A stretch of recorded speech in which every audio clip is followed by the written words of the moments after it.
Thank you, Helene, for joining us today. Very excited to have you at the SSCBW conference.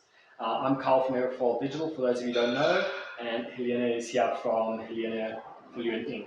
Yes. Our wonderful social media legal locals, which help all people with their legal sides of digital. So I'm very keen to get your input today on how you feel about AI and how it sort of impacted your job in the rise of AI post-COVID and how you use it. Yeah, AI is a hot topic, especially for those of us who deal with the law and social media and the ethical side of publishing. While AI is a great tool for creating content, as you will have seen on their terms and conditions, they cannot guarantee the accuracy of their content. So as a legal professional, that for me is first and foremost a big red flag.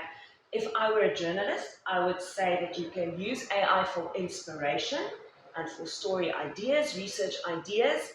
But when it comes to writing your final product or producing your final product, always find primary sources and quote them in your original work. That is phenomenal. I love the way you say that as much as you can use the tool for inspiration, it does not replace the human aspect. And this is something we see a lot in different industries that we work with, is this quote-unquote laziness that comes up with the youth. And one of the things we love to ask everyone we interview is, have you seen it in the workplace, this laziness popping up where people just use it and they don't bother to polish? Or would you feel that it is still being used in its early days and it hasn't yet disrupted? No, unfortunately it has disrupted. There was a recent case in America, if I'm not mistaken, where a lawyer used AI to draft his court documents for him. And it turned out that AI came up with law that didn't exist, jurisprudence that doesn't exist. Obviously, he got into big trouble with the relevant judge. And that has raised questions in the industry because already we see people abusing it and not making use of the wonderful intellectual talents they have. I love the way you say that, like you said, people using it without checking it is such a big problem coming up in the modern world. And one of the things we love to look at both, and this is very interesting for me from a legal perspective, is obviously the next generation of content creators. Obviously, they're coming out, grabbing any pictures from anywhere and just slapping them together. And one of the big fears is obviously grabbing something you're not legally allowed to use, intellectual property. Can you maybe walk us through some steps to be aware for any potential content creators in the next generation? Certainly, yes. So everything is copyrighted in South Africa. You don't have to register it. The moment you make a creative photo or a graphic, let's say I draw up a graphic of a smiley face, that's copyrighted the moment it's created. And once you share it, people, in terms of our copyright law, are not allowed to reproduce it without your consent. That is the rule of thumb. Allowances have been made on social media. We kind of get used to people sharing our stuff. And if it's not your bread and butter, it might not bother you that much. In some cases, you might even deem it a compliment. But when it comes to media professionals, the fair usage rule applies. If you see content that you want to use and you spot it somewhere on social media, first question you have to ask is this content someone's bread and butter? Is it watermarked? Because that's a very clear indication that they will have a problem with unauthorized reproduction. Once you've got those two things checked, then you look at the technical fair usage requirement, which is, one, if you reproduce that image or content, it must be in connection with breaking news.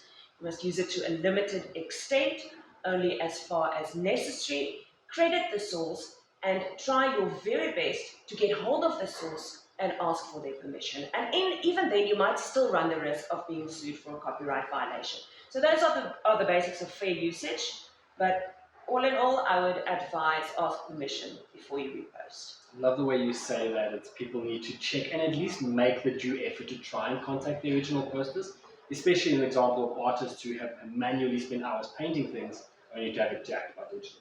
That's very, very cool and something very important for the audience to be aware of. And with its usage in more and more applications and people using it for more and more school-related projects as well as home-related projects and business and using AI to write their stuff up.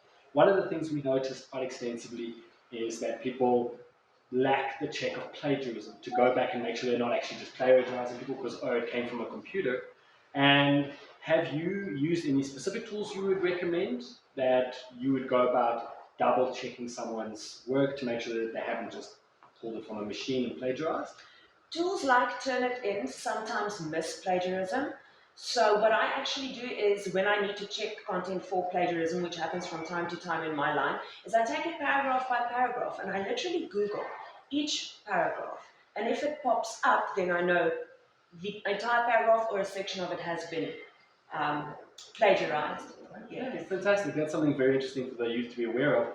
And that brings me to one of my last points is, what piece of advice or recommendation would you make to the generation coming up after us, the youth in their teens now, that is going to join the content creator generation and is going to represent the majority of the workforce? What advice would you give them, not just with relation to AI, but also digital business, to sort of pay extra attention to, to focus on in their career growth? Alvin Toffler, he has a quote that I actually read yesterday, which says, "The illiterate of the future will not be those who can't read and write, but it will be those who cannot learn, unlearn, and relearn." And do that within an ethical framework, over and above what is lawful and unlawful. When you see content, you want to know that it has been verified, that it is credible, and that it is original. And you want that as a consumer, so how about you present that to those who consume your content, whether you get paid for it or not. Ensure originality, credibility, and that the content's verified. And with that in mind, you should be able to be social media literate in the years to come. That is fantastic and such amazing advice, and I think that is going to benefit millions. Like they say, we don't know the ripples of our acts of kindness, and I thank you very much for coming today and chatting to us. And I hope you have a fantastic time on stage, and I look forward to your speech.